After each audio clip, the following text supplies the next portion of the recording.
సవినీయంగా మనవి చేసేది ఏంటంటే ప్రపంచ యుద్ధాలు జరగకూడదని, జరిగితే మానవాళి ఆగమైపోతుందని, ప్రకృతిలో సంసిద్ధంగా వెళ్ళిపోతాయని, మనిషి మానవుడి సాధించలేకపోతున్నామని మీ అందరూ గుర్తుపెట్టుకొని యుద్ధం అనే దాన్ని పూర్తిగా ఏ దేశమైనా ఆపడం అనేదే సరైన మార్గమని, ప్రపంచంలో మనిషి అభివృద్ధి చెందాలి కానీ మేధస్సు అభివృద్ధి చెందిన తర్వాత వినాశకం దొరుకుతుంది.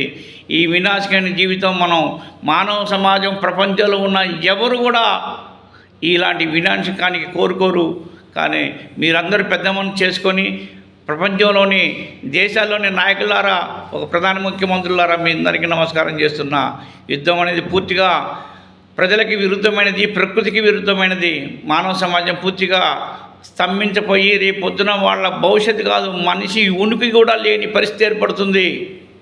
మీరు దీన్ని హిరోషిమా నాగసాకిని ఒకసారి మననం చేసుకొని యుద్ధానికి ప్రపంచంలో అన్ని దేశాలు దూరంగా ఉండాలని, ప్రజలందరూ సుఖశాంతులతో జీవించడానికి మీరందరూ వాళ్ళకి తోడ్పడాలని దేశ మంత్రులకి, ప్రధానమంత్రులకి, దేశాధినేతలకి నేను సవినయంగా మనవి చేసుకుంటున్నా.